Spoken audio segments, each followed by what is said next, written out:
Good afternoon and welcome everybody to the NIL Chalk Talk.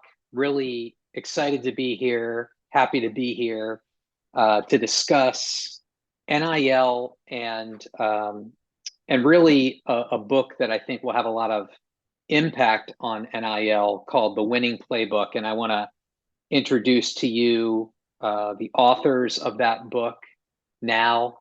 I want to say hello to Rob Welsh and hello to Jonathan Scott and ask them to do a quick introduction of themselves. Jonathan, why don't you kick us off? Yeah, Jonathan Scott, 10-year veteran of the NFL, University of Texas grad, and now published author. Awesome. Yes, and I'm Rob Welsh. I'm a former U.S. Marine and minister, as well as a financial and tax strategist, empowerment person, and married 36 years now. So that's and yes, a co-author. Well, guys, thanks so much for doing this NIL Chalk Talk. Great idea that you and your team had, and congratulations on the book. I just have to hold this up for a moment and comment on my own Post-it notes. As I mentioned to you before we got on the call, those Post-it notes are not the questions that I'm going to ask you here today for the sake of the audience. Those Post-it notes were my own personal notes to remind myself of next steps to take upon reading the book, because I really enjoyed it. I don't think that you have to be a college student athlete who's maybe engaging in NIL, or you're talented and fortunate enough to be a college athlete transitioning to the pros to take a huge amount out of this book. And there's lots of actionable, important information, much of which we're going to discuss. So I congratulate you guys on the book. Thank you. I first want to start us off with something that you say early in the book, Jonathan. I'd love to just get your thoughts about what you think is the importance, both emotionally and sort of in terms of taking action. What's the importance of getting your first paycheck? Oh, the importance is one, it's kind of, live in the now, right? Just first of all, have gratitude, because there's opportunities. That's an opportunity that only a few people can have. And so that's the first thing. The second thing is think beyond just the gratification that you can get from that check, whether it's buy a car or buy a house. Think about, what do you want that check or that monies to do for you years down the line. It's tough to think like that when you're a 21-year-old aspiring kid in the NFL. So I think the biggest thing is gratitude and just having a plan in action when it comes to new incomes or new monies. And Rob, what do you think about it from just a purely, not from a player standpoint, not an athletic standpoint or an athlete standpoint, but in terms of a learning and financial literacy and your financial future? Talk about for a second the importance of that first paycheck and becoming an income earner. That's a great question. I think the importance as a youth, learning before you actually have one, is probably the most critical thing. I think that's why I put it in chapter 1, the exposure of it, right? Instead of getting your check and wondering who FICA is. But having a mindset before you actually receive a paycheck, so that you understand it's not just a paycheck. And also too, is that the reality is that the entire amount you get paid isn't all yours. I mean, you're sharing the profits of that paycheck with the IRS and a few others. And if you keep maybe 40-50%, it's critical to know that ahead of time. And then also too is have an emotional intelligence around money ahead of time, so that you really start to put the money to work so that the money actually, whatever you have as far as assets, generate your income outside of what's actually making that money. Great. And I want to stick on the paycheck as sort of a symbol for a moment. Jonathan, you tell a great story at the beginning of the book about some interactions with NFL player, teammate of yours, Damian Woody. Right. And I'd love to get you to recount that for us in a second. And I'll tell you why this struck me as so important is that in an NIL ecosystem today, one of the things that coaches and administrators who didn't want NIL to happen, one of the things they often pointed to was going to be this idea of locker room jealousy, and the emotion that could occur when one teammate might be able to do NIL deals where maybe those opportunities were not presented to others. And I think that's largely not come to fruition. There's not a lot of locker room strife, if you will. But I thought that interaction between you and Damian Woody, and about some of the things he said to you about not comparing paychecks was particularly important, both whether you're a college athlete or early in your pro career. And I'd love you to talk about that for a second. Yeah, the biggest thing that I took from that is that everything is not equal. Everything, Tom Brady doesn't make the same paycheck as a, fifth round draft pick. That's unfortunate. However, that doesn't devalue that individual. And so so I just kind of let athletes that are listening and watching just know that doesn't devalue you. However, you have to recognize that, your skill set or your talents, your compensation comes from your contribution to the team. So you can't get into an emotional battle because your compensation doesn't look like someone else's. However, just old school. You work hard, you compete, you put in the work. You make your talents even more valuable. It typically comes with a certain level of compensation. When you're one of a million that can do what you do at a high level, you get compensated for it. So, I think it was a great experience for me seeing that Damian has put in the work, put in the years, and his monetary value was shown in him being able to have extravagant things or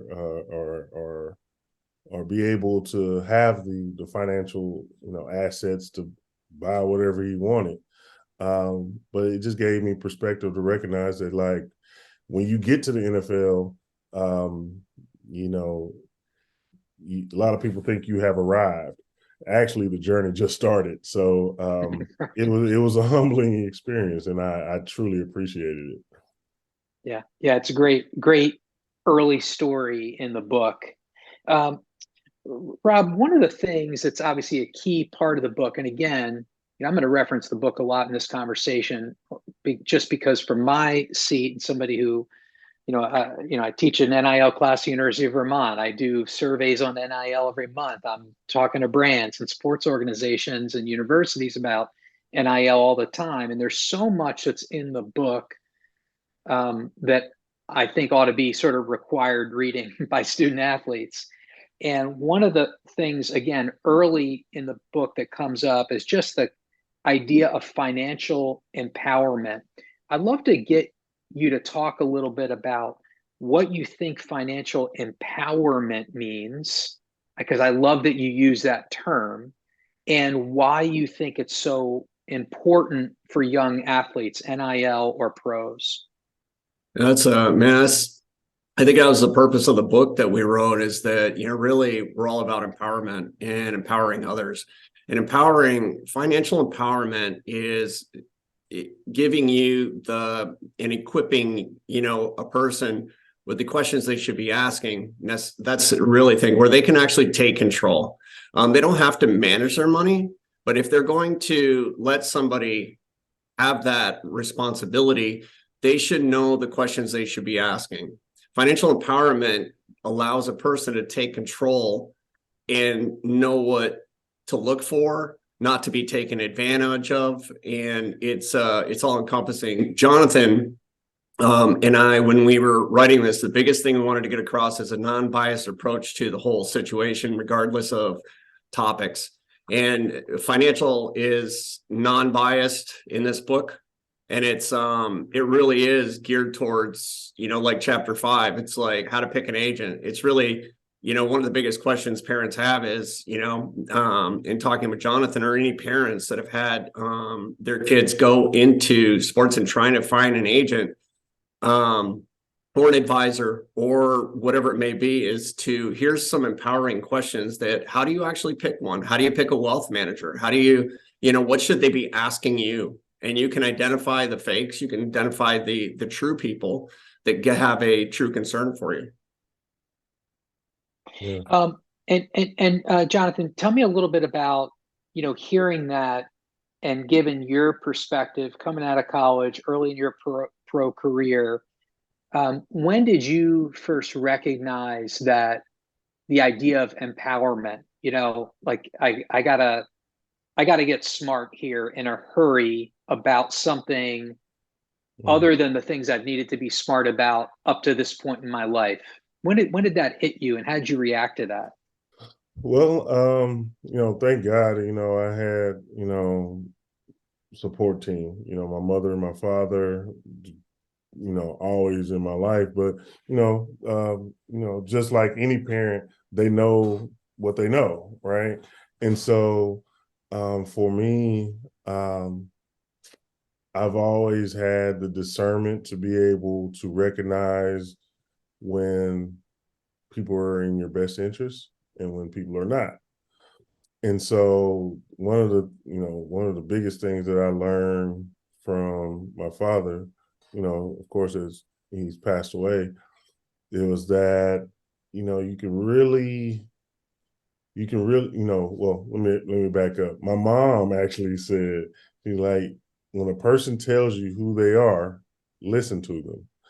And so I recognize that, being in a place of popularity, that everyone, a lot of people wanted a piece of my time or a moment with me, but a lot of people had ill intent. And so, one of the biggest pieces of, information that actually helped me throughout my career and to this day was that I remember my dad, right before I went to college, he said, son, remember, he's like, they love you for what you do, not for who you are. And so that really stuck with me. Is I had to always keep in mind that people were going to give me praise and, oh, you're the best thing. You're great. You're this, you're great, you're that. But at the end of the day, it's because you provide them with a sense of entertainment. And that's just being 100, bluntly honest. What to bring that all around is that I truly recognize that people or I really truly recognize that using, having discernment actually helped me through my financial journey, being able to, figure out what is advantageous for my career after football. And so I just been definitely blessed with just people who have always helped me and educated me on things that I weren't aware of. And I mean, Rob is a testimony of that. He helped me understand my business and my personal finances, and actually help elevate my mindset to recognize to be in control. Like I have even more confidence. I can have a conversation with enrolled agent or a financial advisor and speak just as much knowledge about the nuances of a product. So it's all about it's truly all about empowerment, and I really believe that this book is an embodiment of that. I love hearing that background, Jonathan. That's so helpful because I think just about everybody can, has their own version, minus the NFL part, their own version of that story. Absolutely. And I was thinking of my own as you were describing that. We learn from our parents, whether they tell us things about finances or not. We see things with our own eyes, um, and we probably pick up habits, and we pick up a certain amount of knowledge for them. One thing you guys might get a kick out of, I've done a couple of surveys over the last year of my student athlete poll, which has about 5,000 current college student athletes in it, and I'll usually get about 1,000 responses per survey. And one survey I did was on financial literacy, and when I asked about financial literacy education, the number one and number two vehicles by which college student athletes were learning about finances. Number one was unsurprising, which is that it was from family, for better or for worse, right? It was from family. And number two was TikTok. And that's not a joke. Number two was TikTok. And you think about it, it's funny, but it also makes a lot of sense, right? Because in the ecosystem and the world that a young person lives in, that is a source of news and information. We may see social media differently, but that is what's getting through. And again, for better, for worse, mostly for worse in that part. I want to, sort of picking up or shifting a little bit from what Jonathan was describing, Rob, and get almost like into maybe a little bit of the management, the wealth management side of it. I'm interested, again, I'll stick because Jonathan talked a little bit about his background, connection with parents, learning that way. I'll ask you, when was the first time that you created your own budget that you then lived by? Man, I don't know. I might have been. I think my wife did it first. She's a sweetheart. She's from Okinawa. She was great at budgeting. I had never done a budget. I found a way to spend money, right? And so she actually ran things for a little bit there, and then but I think at one point it was. Man, it wasn't until around 2000 and, because you had to, you only make so much money if you're at a job, right? And I have been unemployable for a very long time now, and been in business, and you have to find a way to make it all make work, right? But it had been in at least until my 40s when I really got into, okay, I need to create something, right? I knew much I was there, and I was hoping you swipe the card and, oh, please go through, right? It's not a good way to live. I didn't have a lot. My dad was great, but he really didn't. There was no teaching on money inside the household, and the for better or worse thing too, Bill, is what you're talking about in relationship to beliefs.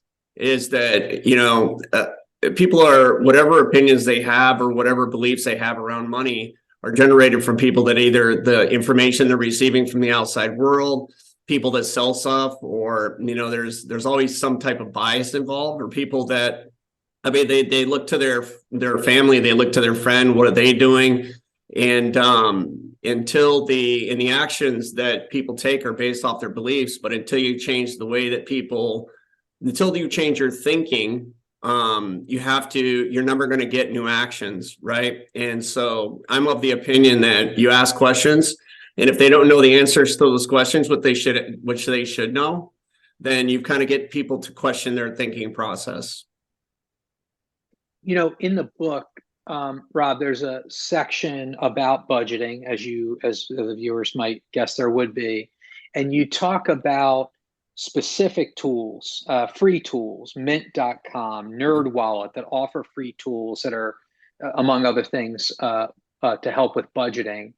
In the NIL context, how important do you think it is, knowing that most of these student athletes are not making a ton of money, but it's really just the process, learning about earning income through NIL? What's the importance for a student athlete right now to, go on to one of these sites and use a free tool like that and begin to create a budget? What's the importance of doing that? I'll tell you, if you don't, it doesn't matter how much money you have, you'll find a way to spend it, right? My son works for me, right? And he makes money, and the thing with Uber Eats and all this stuff nowadays, and the convenience of takeout food, it's so easy to pay double what you're supposed to have. And he's a great cook too, right? 27 years old, amazing. But the convenience aspect of it absorbs so much of his money. And so sitting down and saying, him contacting me, and I know his threshold of pain when his bank account might get to a certain point, because that questions are coming out. Hey, when do you think I can make more money? I was like, what's up? Hey, I'm thinking about moving over here. I said, why there? And it's like, it's all about money. And so I said, look, doesn't matter how much until you get your stuff in order. I mean, you read the book, you lived with me, you're kind of in it, and you're comfortable. I said, but your bank account doesn't grow. And I told him about Mint. Say, get into Mint, start tracking this stuff. And then, last year, had he done it, he would have had an extra $30,000 in his account, because without the budget and starting out, it's easier to start when you're just starting out than already being down and 35, 40 years old, looking back, and you've had, all this money that flew through your pipeline and what you made and earned, and it's not there. And you're like, where is it? I think it's so important to start young and to get our kids on a budget. Yeah. When hearing you describe that, I think so much about, sometimes I'll talk to an athletic director and they'll say, I just don't think NIL is all that relevant here on my campus. Maybe it's a D3, D2 school or a mid-major or something, not a Power 5 school. And I always think to myself, well, if you don't think it's relevant, and I keep this to myself, if you don't think it's relevant, I'm not sure you really understand NIL, because it's not necessarily about Power 5 football and collectives and guys making $50,000 to $500,000 a year. That's less than 1% of all college student athletes. What it's really about is the process, like the opportunities to learn. And so if you're a field hockey player at a D2 school in Virginia, but maybe you're making $200 a month through local NIL activities, but you did a budget because you now are thinking about what it means to earn income and so forth, like that's the real NIL opportunity for 500,000 student athletes, not a few hundred. And that leads me, that long-winded comment leads me to my next question for you, Jonathan, which is talk to us a little bit about what you guys refer to as having a business mindset. Like, I think that's an important part of the book, to have a business mindset. So that's a great question, because that's the one I can get all fired up about, right? Because one thing that my pops used to always say to me, he said, son, when you get you a little bit of money, incorporate yourself, right? And now I'm hearing this since I was in middle school, right? So he's already like slowly training me to be an entrepreneur, not knowing it at the time. But the thing about it is that we put so much sweat equity into, certain things, whether it's our job, our family. But one of the biggest things that takes away a lot of our time is our traditional job, right? I mean, think about it, 9 to 5. that's a majority of daylight, right? It's taking away time. And so one of the things that is so uber important to me is that understanding commerce, right? Right, is because it's kind of to Rob's point, getting into the specifics of, managing your money. It's not how much you make, it's how much you keep. Because when you're working, there is this entity called the Internal Revenue Service that wants a big chunk of your money and your time, right? And so, how do we create a strategy that allows us to have more time so it can be dedicated towards the things that you truly enjoy, whether it's your craft, your hobbies, your family, your health, whatever it may be. And so, how do we use certain tools, unbiased, use certain tools and allow your money to be the breadwinner and let the money spend all the time? Whereas you, the human being, the spirit, can be able to do all the things that really make sense, that really matter, to where we can educate people, empower people, have these types of chats and talks. And that's having a business mindset, is understanding systems, how you can actually put all these different things together, have something that can run on its own, and I, the human being, can step away and say, you know what, I want to take time out and go to Palm Springs or Hot Springs, or go to Paris, go to travel, whatever it may be, right? That's the thing.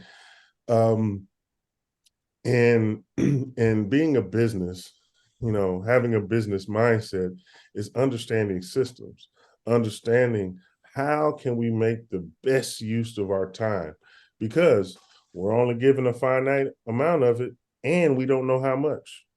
So that's the moving goalpost, if you will. We don't know how much time we have, but we know we don't have a lot of it. So let's make the best of it, right? And I think that's part of having a business. That's just business mindset. And as you can see, it comes with mentality, the way to think, a mindset, right? And having a mindset of abundance versus scarcity. And I know that's something that Rob always talks about and speaks on with great detail. Rob, why don't you jump in and talk and maybe pick up on the last of Jonathan's thoughts there? Yeah, it goes back to also too, is just make a real quick comment. If you don't focus on that, that extra $200 a month is a car payment for some people, right? I mean, when you get to become maybe a more mature adult and you're working at a job and you're just trying to figure a way to get your car payment, you'll appreciate that $200 you would have had that you saved up over, per month is $2,400 per, and the more of it you can keep, the better off you are. But I think that when you can get in a mindset of an abundant mindset versus a scarcity mindset, and change the way that you actually think, and then it really plays into what you focus on. There's a bunch of material out there, books driven by it. It's really going to be how you think, right? If you were to think in relationship to, are you spending money? Are you producing money? Are you, business? Are you going to be a bank at some point, right? I mean, what do you think the bank makes, right? So the idea, whatever you focus on, you get more of that. It becomes your mind can't handle everything, but there is whenever you are clear and you put your mind to something, you typically can accomplish it. But let's say you're broke and you're struggling and you're worried about the bills and all you think about is the bills, you're gonna end up being paralyzed from trying to think about solution. And so there's always a pivoting point where there's a seed. I mean, Napoleon Hill said, this adversity, there's a seed of equal or greater blessing. But here's the thing, it's a seed, and it depends what you do with the seed. If you complain about the adversity, you're going to lose the blessing, right? But if you are looking for the solution and you really do that, you will find a greater blessing right behind it. But I found that through all my adversity in life, as a minister on staff, and I was broke, I'm in business, things are happening, and it's like, man, I'm like, I placed my eyes on other people and I stopped focusing on my situation. I started to look at how could I serve others and how how could I do that? And I stopped chasing money at one point, and the money would flow. And it was really being genuine and focused and adding value to others, which allowed it to move, right? But you can't ever out earn your self-esteem either. And you have to personally develop. And I think one of the biggest things, and you'll see in the back of the book, there's probably a list of 20 books that can help somebody in personal development that we reference. I mean, the last chapter was the chapter 11, last minute, was these 3 questions from different professionals, like, you know, that like Paul Caligiuri, the first MLS Hall of Famer, and you got, you know, Bethel Johnson, and you got some other guys in there, the guy who produced Netflix documentary, all the stuff where they've played in sports before or been involved in it somehow, and they're kind of famous, so they've actually give advice, right? But man, it speaks so much, your emotional intelligence, but also too is having an abundance mindset, and versus just being a scarcity type of focus where you're looking genuinely and adding value to others and thinking bigger. In business, until somebody thinks bigger, they'll never have bigger. But to getting them around people that make more than them, that are more successful than them, are willing to help them, that are genuine, got character, integrity, and they're not jeopardizing their character, morals, and integrity, they will start to attract those in their life that are needing to be there to help them get to where they want to go, because they're helping them get to where they want to go. Great. Well, so I think, you know, one of the things that I'll segue from that to this sort of final question of my questions, and then I know we have some audience questions as well that I want to get to, but this will be the last one that comes from me, but I wanted to sort of end on this. There's a chapter in the book, Robin, you actually referenced this earlier. It's chapter 5, how to select an agent.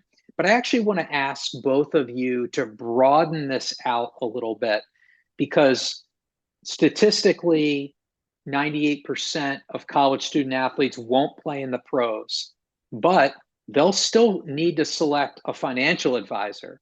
They may need to select a lawyer at some point in their life for something, an accountant, a tax advisor.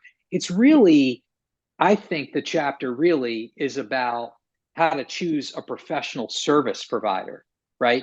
And so the trick is, and I like read between the lines as I read this chapter.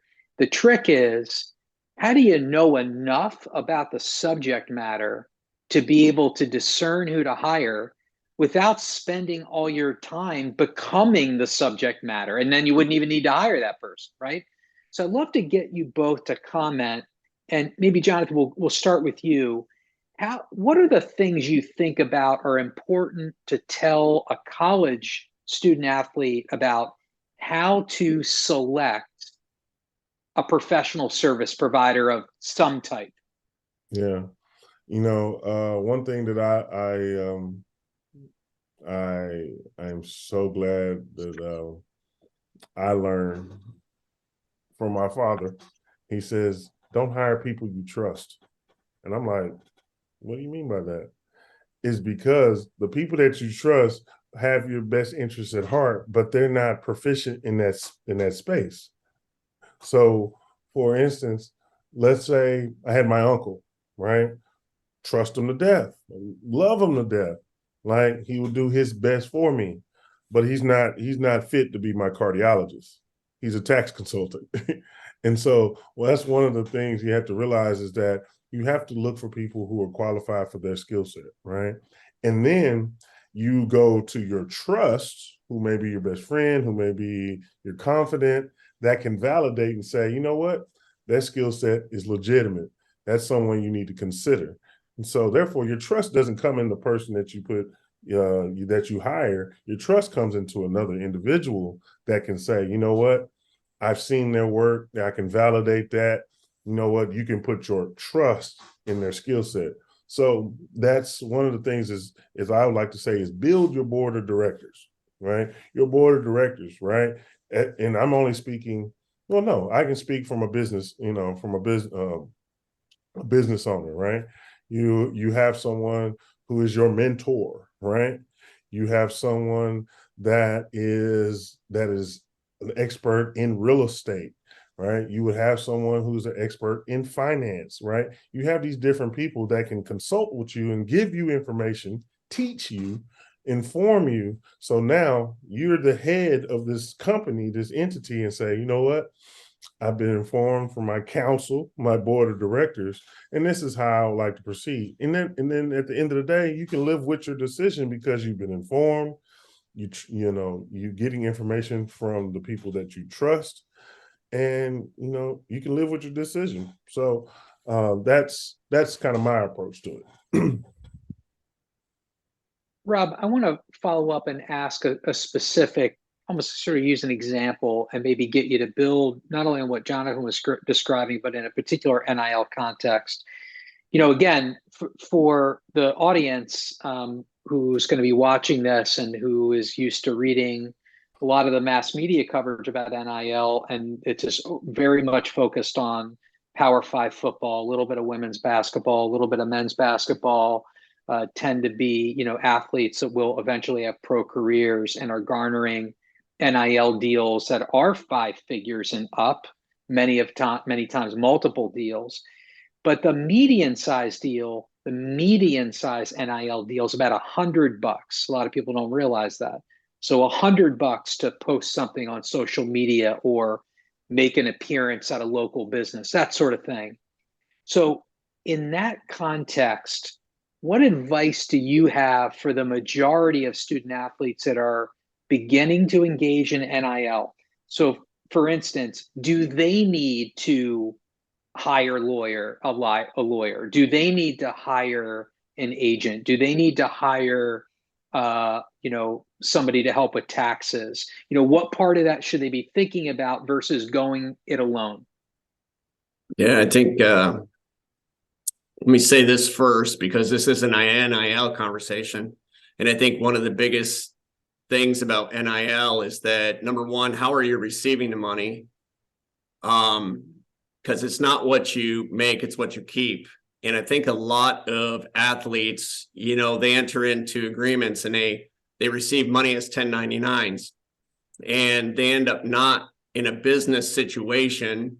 And agents in particular will send a fee. They'll send the marketing dollars. Everything comes in through 1099 versus being structured the proper way. And a book addresses that. When somebody, whether it's a little or whether it's a lot, but when you're especially dealing with circumstances where it might be $100 a month, $200 a month, $500 a month, or whatever, being able to keep that and finding a way to keep it, setting themselves up a business, having maybe an LLC, and then get to a point where it's coming in and, they got some different write-offs, right? They can actually start to write things off. And now, obviously, too, is compliance is probably one of the biggest issues that we're dealing with. And, I love all the newsletters you're posting out there about that, because it is it's a very, the SBJ event for the Intercollegiate Athletic Forum. And I think you moderated a few of those panels. And one of the biggest talks in regards to NIL was it's like the Wild West, or compliance is like different states. But I think if you're getting $100 a month, $200 a month, $300 a month, if an athlete has a clear path that they're going, they do need to seek out maybe some tax professional. And here's the thing: a CPA is different than an EA, but an EA is different than a CPA, and both of them have different meanings. And both of them, if they work together, would be amazing. But you want to be able to ask questions. In the book, it tells relevant information on how to actually decide who to pick on the questions you should ask. And then also too is, what do you want to do with the money? At the end of the day, if you got $100 and you end up giving it all to, Uncle Sam through, 1099 or whatever it might be, you keep 40-50% of it, it's not good either. I think finding a place that building it up, create some emergency funds. You may not make a much on that, but also too is don't touch it, out of sight, out of mind. There's some really good advice on suggestions within the book that actually chapter 7, I think, guides them through that process. Chapter 8 gets them a little more strategy driven, but I think do they need to be paying an attorney? No, not really. I mean, that's a lot of money. Attorneys, man, they're in it to make money, right? Billable hours, the whole deal. Find some good attorneys, though. they still want to bill. Nothing at your name, but I mean, it is billable hours, right? And the reality is, I think having some professionals in their court at such a small, like even at a small level, maybe getting onto mint.com, getting into, look about Investopedia a little bit, read the winning playbook, get into the chapters, and it really will give somebody context in it. And it really is 148 pages front to back, 127 pages of just meat, and 2 main chapters on money. But I would highly think about getting into business for it with an LLC and such. And then people that are making more than that, then they get into trust structures with that and have their agents send those over there and get write-offs and the whole deal. Yeah. That's great. A ton of useful, actionable steps in there. Go ahead, Jonathan. I was gonna say, just kind of quickly to add to that, real simple is like, let's say you're only making $100 a month. One of the things I can definitely say is read the contract. Just read it, because if you're only getting $100 a month, just read the contract, right? Usually, most contracts, there's some type of offer, there's some type of consideration, and there's some type of terms that go with that. Just see what you're entitled, what you're pledging, if you will, what you're agreeing to. Just read the contract, right? And if it feels daunting, take it to someone at your university and have them say, "Hey, I need help. I don't quite understand this," and I'm pretty sure free of charge, they'll help you. Great advice. And that's the easiest thing you can do. Just great advice. So I should have said before I even asked that question of you, Rob, I should have mentioned that was an audience, the first of several audiences questions. We probably only got time for one more before we wrap up, and I want to maybe just come full circle. And Jonathan, maybe I'll start with you, but both of you answer this just with your closing thoughts. Jonathan, what inspired you to write the winning playbook? Oh, it's real simple. It's to empower people. That is my life's purpose. I